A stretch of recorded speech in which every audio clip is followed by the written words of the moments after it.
नमस्कार, हस्तक्षेप में आपका स्वागत है। अयोध्या में राम मंदिर की प्राण प्रतिष्ठा हो चुकी है।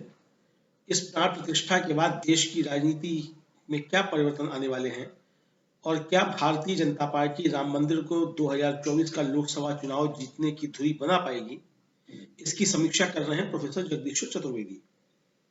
तो नया जमाना से उनके विचार को सभा सुनते हैं। आपने अगर हमारा यूट्यूब चैनल सब्सक्राइब नहीं किया है तो उसको सब्सक्राइब कर लीजिएगा। इस वीडियो को ध्यान से सुनिएगा, पूरा सुनिएगा और शेयर अवश्य कीजिएगा। तो आइए सुनते हैं प्रोफेसर जगदीश्वर चतुर्वेदी के विचार। में प्राण प्रतिष्ठा के बाद अखबारों में एक बड़ा सेक्शन है जो कि लगातार लिख रहा है और वो उसमें बहुत सारी मूल्यवान चीज़ें भी आ रही हैं और बहुत ही मूल्यवान सवाल उठ रहे हैं जिनका कि इस पूरे के पूरे राम मंदिर प्रकल्प और इससे जुड़ी हुई जो राजनीति है और हिंदुस्तान और लोकतंत्र की जो राजनीति है उससे बहुत गहरा संबंध है जो कि आने वाले समय में हमारे सामने आएगी।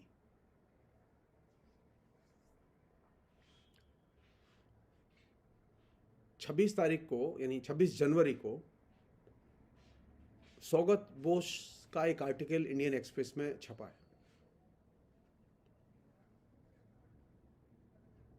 और उस आर्टिकल में का जो शीर्षक है वही अपने आप में बहुत ही इंपॉर्टेंट शीर्षक है।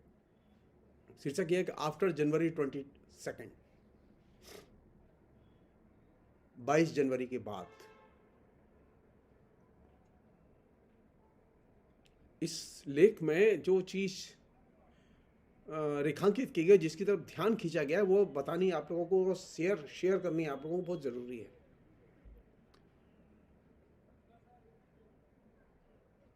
सौगत बोस के बारे में सब लोग जानते हैं कि वो सुभाष चंद्र बोस के परिवार के सदस्य हैं और बहुत ही विश्वविख्यात जो है वो प्रोफेसर हैं, हार्वर्ड यूनिवर्सिटी में पढ़ाते हैं।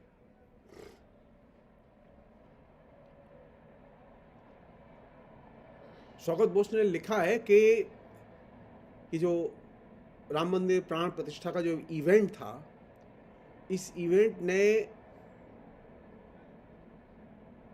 भारतीय गणतंत्र की एक जो राजनीति है उसको एक निर्णायक मोड़ पर खड़ा कर दिया और उस मोड़ पर बहुसंख्यक धार्मिकता के भव्य इवेंट के तौर पर राम मंदिर प्राण प्रतिष्ठा के आयोजन को पेश किया।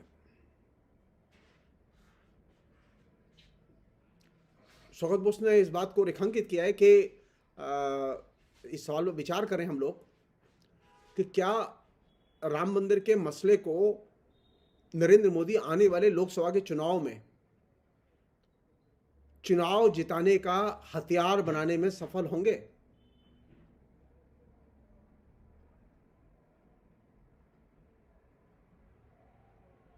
और ये एक बहुत ही जटिल प्रश्न है। इस प्रश्न का एक उत्तर तो ये है कि अभी जो दिखाई दे रहा है, अगर मान लो राम मंदिर का और प्राण प्रतिष्ठा का आयोजन इतना ही भव्य और दिव्य था और इतना ही वह जनता के बीच में मोदी लहर को पैदा करने में सफल हुआ है, तो फिर नीतीश कुमार को तो तोड़ने की जरूरत नहीं होती, उसके लिए इतना मीडिया अभियान चलाने की जरूरत नहीं पड़ती। केजरीवाल ने जैसे कि आरोप लगाया है कि उसके विधायकों की खरीद फरोख्त की कोशिश की जा रही है और एक एक विधायक को 25 करोड़ रुपया ऑफर किया जा रहा है। ये दो सूचनाएं सिर्फ इस बात का संकेत हैं कि राम मंदिर प्राण प्रतिष्ठा से नरेंद्र मोदी की लहर जनता में नहीं फैली है।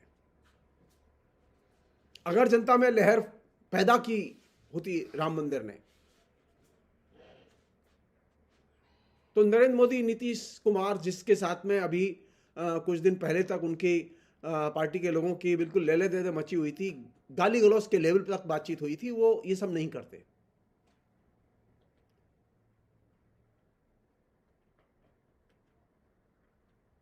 एक और चीज है जिसे कायदे से सोचने की जरूरत है, वो ये कि सौगत बोस ने एक बहुत ही महत्वपूर्ण बात कही है जिसका की तरफ ध्यान खींचा है। उन्होंने कहा कि ये जो पोस्ट कॉलोनियल जो डिक्टेटरशिप है, जिस मॉडल को नरेंद्र मोदी फॉलो कर रहे हैं, वो पोस्ट कॉलोनियल डिक्टेटरशिप के आधार पर हिंदुस्तान में जीत जाएंगे, इसकी अब संभावनाएं कम है। क्यों? क्योंकि इस डिक्टेटरशिप का मुकाबला है लोकतांत्रिक शक्तियों से।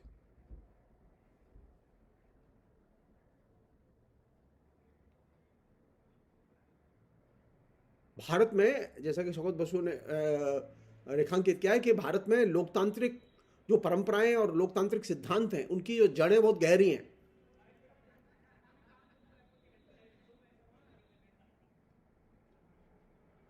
और लोकतांत्रिक परंपराएं और लोकतांत्रिक मूल्य और लोकतांत्रिक शक्तियां इस पोस्ट कॉलोनियल डिक्टेटरशिप का जो है प्रत्युत्तर देंगी।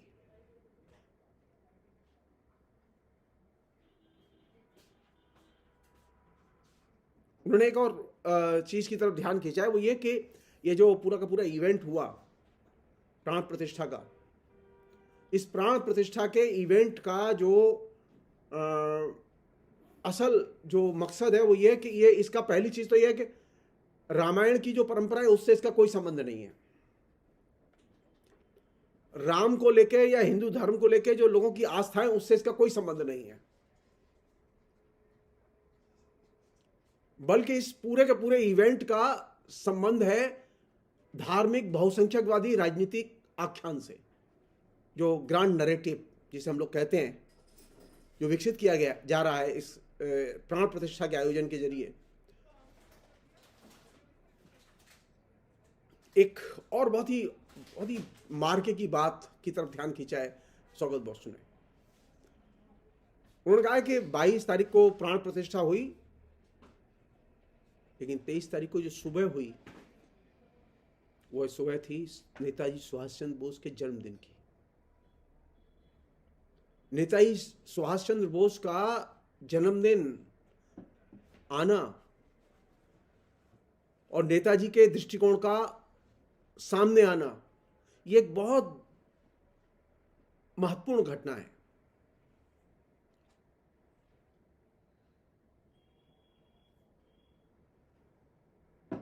हम याद करें नरेंद्र मोदी कहां गए, नेताजी को कहां खोजा उन्होंने। नरेंद्र मोदी ने खाली ट्वीट किया।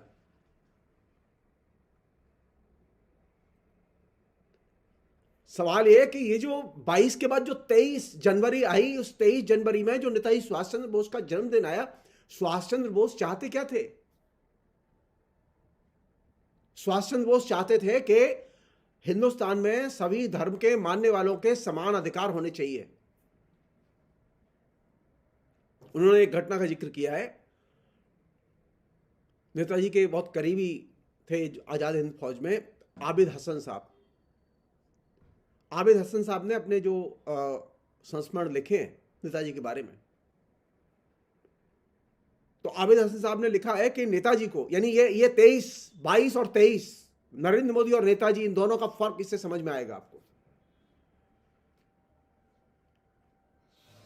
आबिद हसन साहब ने लिखा है कि नेताजी को सिंगापुर के चेट्टियार मंदिर में आने के लिए निमंत्रण दिया गया था। नेताजी ने चेट्टियार मंदिर के आमंत्रण को अस्वीकार कर दिया। और क्यों अस्वीकार किया? उन्होंने कहा कि, नेताजी ने कहा कि मुझे पता चला है कि इस मंदिर में हिंदू जाति के अन्य हिंदुओं को प्रवेश का अधिकार नहीं है। ये वे हैं जो कि रिजर्व कैटेगरी में आते हैं, दलित हैं, शूद्र हैं, उनको वहां प्रवेश का अधिकार नहीं था। नेताजी ने कहा कि मैं ऐसे मंदिर में प्रवेश नहीं करूंगा जहां पर कि इस तरह का डिस्क्रिमिनेशन हो और भेदभाव हो।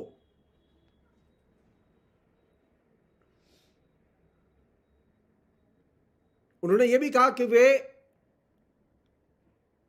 ऐसे हिंदुओं से बात नहीं करते और उनसे संपर्क भी नहीं करते जो इस तरह का डिस्क्रिमिनेशन करते हो, क्योंकि जिनका डिस्क्रिमिनेशन किया जा रहा है वे मेरे प्रिय हैं और करीबी हैं।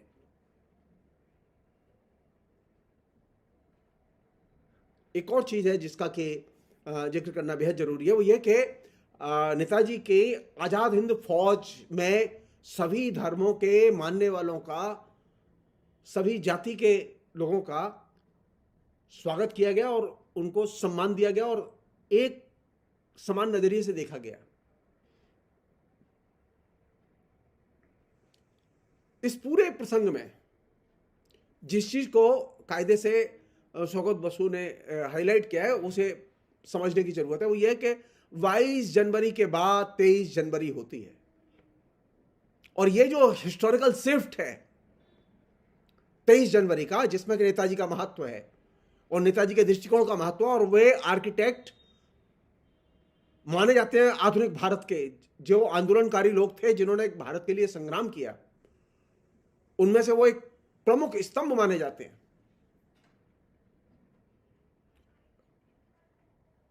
भविष्य कहां है? नेताजी के रास्ते पर या प्राण प्रतिष्ठा के रास्ते पर? हिंदुस्तान का लोकतंत्र और लोकतंत्र का भविष्य नेताजी के रास्ते पर चल के ही अर्जित किया जा सकता है। प्राण प्रतिष्ठा की आड़ में जो बहुसंख्यकवादी धार्मिक राजनीति खेली जा रही है उसका विरोध करके ही अर्जित किया जा सकता है। और यह चीज शौकत बसु ने अपने लेख में बहुत ही सुंदर ढंग से व्याख्यायित की है। एक अन्य महत्वपूर्ण लेख जो उस ही अखबार में है, 26 तारीख के अखबार में, वह है संजीव श्रीवास्तव का लेख। जिस तरह से शौकत बसु जो है वो हार्वर्ड यूनिवर्सिटी में प्रोफेसर हैं, Sanjeev Srivastava SOS university London में प्रोफेसर हैं। उनके लेख का शीर्षक है रीडिंग द टेम्पल।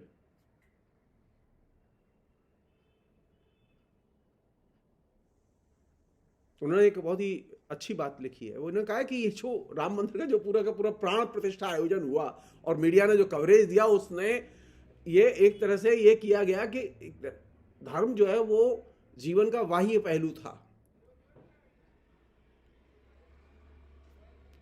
प्रचार अभियान के दौरान धर्म को जीवन के आंतरिक पहलू के तौर पर पेश किया गया। ये सबसे चिंता की चीज है। धर्म पहले भी था, लेकिन धर्म को लेकर इस तरह की प्रतिक्रिया आम लोगों में, खासकर हिंदुओं में नजर नहीं आती थी। धर्म का, मंदिर का भव्य प्रदर्शन और प्रोपेगेंडा, उसे दैनंदिन जीवन की भव्य गतिविधियों के रूप में पेश करना, ऐसे लग रहा है कि राम मंदिर इवेंट नहीं है, डे टू डे एक्टिविटीज है हिंदुस्तान की, यही होता है हिंदुस्तान में। ये भव्य दैनंदिन जीवन की गतिविधि के तौर पर प्राण प्रतिष्ठा के आयोजन को पेश करना वस्तुतः धर्म का उपभोक्तावादी कल्चर के साथ में संबंध बनाता है।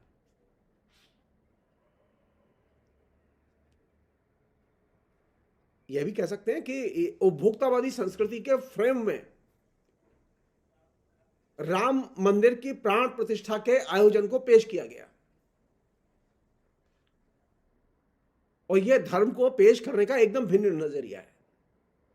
पहले धर्म का उपभोक्ता संस्कृति के फ्रेम के साथ संबंध नहीं था, बल्कि संस्कृति से संबंध था। जिस तरह उपभोक्ता वस्तु और हम, समाज में जो लोग हैं उसमें उपभोक्ता वस्तु और हम में संबंध बनाकर पेश किया जाता है। कोई भी वस्तु आती है तो वो समाज के साथ में उसका रिलेशन बना के पेश किया जाता है। वैसे ही राम और हम में संबंध बनाकर पेश किया गया। वस्तु और हम में संबंध बनाकर जब सार्वजनिक तौर पर प्रदर्शन किया जाता है, जैसा कि राम मंदिर प्राण प्रतिष्ठा आयोजन के संदर्भ में किया गया, ये वैसा ही है जैसे कार, मोबाइल, वस्त्र, रेफ्रिजरेटर, फ्रिज आदि की हम सार्वजनिक नुमाइश करते हैं। उसी तरह राम की भी नुमाइश की गई और उसे धार्मिक पहचान और धार्मिक पहचान की सार्वजनिक जीवन में महत्ता और भूमिका के साथ में या उसके साथ संबंध बना के पेश किया गया। संजीव श्रीवास्तव ने एक बहुत ही इंपॉर्टेंट चीज की तरफ ध्यान खींचा है। जैसा कि मीडिया में इस बीच में बहुत सारी खबरें थी कि ये चीज फेक है, ये चीज रियल है, राम मंदिर वहां नहीं बन रहा है, वहां नहीं हो रहा है, जो जगह मस्जिद थी वगैरह वगैरह। उन्होंने कहा कि ये जो फेक और रियल, प्रामाणिकता या एक्चुअल या मिश्रित हिंदू सभ्यता, इसके संदर्भ में जो सवाल उठे हैं उनके बहस में जाने से बेहतर है कि हम ये जानें कि हिंदू धर्म समाज में है, हिंदू धर्म गया नहीं है, लेकिन अनेक लोग ऐसे भी हैं जो हिंदू धर्म नहीं मानते। यही वजह, और यह भी है कि हिंदू धर्म में अनेक परंपराएं, अनेक संप्रदाय हैं, यानी धर्म का यहां वैविध्यपूर्ण संसार है। हिंदू धर्म का कोई एक सार रूप नहीं है कि सारे लोग रामानंदी हों और सारे लोग राम की संप्रदाय को मानते हों, ऐसा नहीं है। एक और वे लोग हैं जो राम के नाम पर राजनीति कर रहे हैं, दूसरी ओर ऐसे भी लोग हैं जो राम का सम्मान करते हैं लेकिन उनकी मान्यताओं के देवता अलग हैं।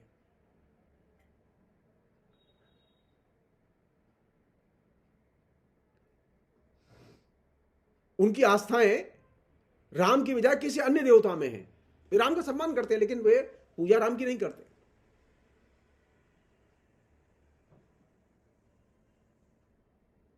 इस इवेंट ने, जो प्राण प्रतिष्ठा के नाम पर हुआ, इस इवेंट ने राम को राजनीति का अंग बना के, और खासतौर पर संघ की राजनीति का अंग बना के और सनातन धर्म का अंग बना के पेश किया।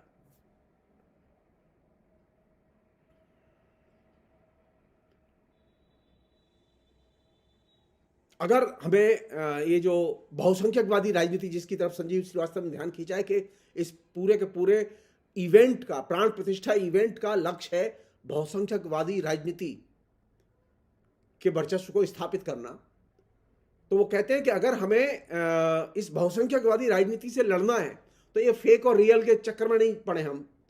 कौन रामाश्रयी है और कौन रामवादी नहीं है, कौन राम के पक्षधर है, कौन विष्णु के पक्षधर है, इस डिटेल्स में न जाएं, बल्कि हमें एक नए मॉडल को बनाने की जरूरत है जिसे हम लोग कहते हैं भव्यता, उपभोक्तावाद और राजनीति के बीच में जो गठबंधन तैयार किया गया है इस राम मंदिर प्राण प्रतिष्ठा के इवेंट के जरिए, उस मॉडल को ध्यान में रख के सारी रणनीति बनाई जानी चाहिए। क्योंकि ये जो भव्यता, उपभोक्तावाद और राजनीतिक गठबंधन,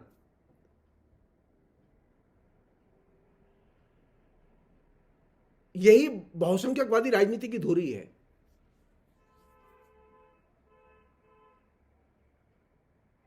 हमें इस चक्कर में नहीं पड़ना चाहिए किसका धर्म अच्छा है, किसका धर्म बुरा है, कौन बेहतर धार्मिक है, कौन अधार्मिक है, कौन नास्तिक है, कौन शैव है, कौन स्मार्त है। इससे बहुसंख्यकवादी राजनीति से लड़ने में मदद नहीं मिलती।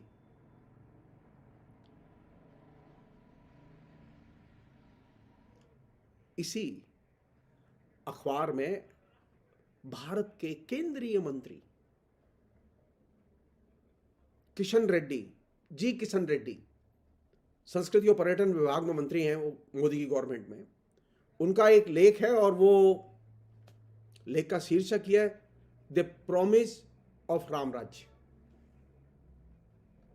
और इस पूरे के पूरे लेख में वे सारी बातें कही गई जो कि बीजेपी और आरएसएस के लोग जो प्रोपेगेंडा के तौर पर राम मंदिर के प्रसंग में कहते रहे।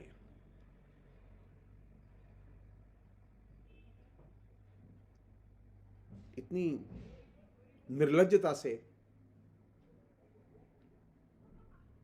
अनसाइंटिफिक चीजों का प्रोपेगेंडा एक मिनिस्टर के लेख में होना,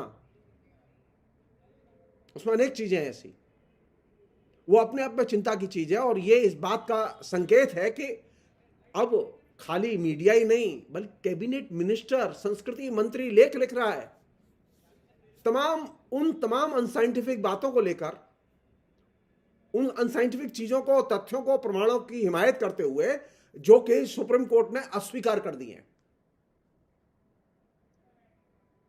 तो अगर हमें राम जी को जनता में ले जाना है तो भव्यता, उपभोक्तावाद और राजनीति के जो बहुसंख्यक राजनीति का जो गठबंधन तैयार किया गया है, इसके खिलाफ में एक संयुक्त सांस्कृतिक राजनीतिक कार्रवाई लोकतांत्रिक शक्तियों को एकजुट करके करनी होगी। और यह प्रोसेस ऑलरेडी चल रहा है, इसलिए इसे हम कम करके न देखें।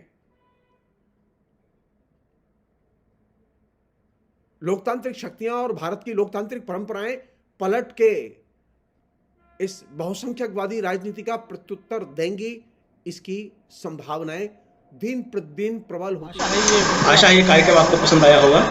इस वीडियो को ज्यादा से ज्यादा शेयर करें, लाइक करें और कमेंट करके बताएं आपकी राय क्या है। और अगर आपने हमारा यूट्यूब चैनल तक सब्सक्राइब नहीं किया है तो तुरंत इसको सब्सक्राइब कर लीजिए और बेल आइकन भी दबा दीजिएगा ताकि अगली जब वीडियो अपलोड हो तो आपके पास इसका नोटिफिकेशन पहुंच सके।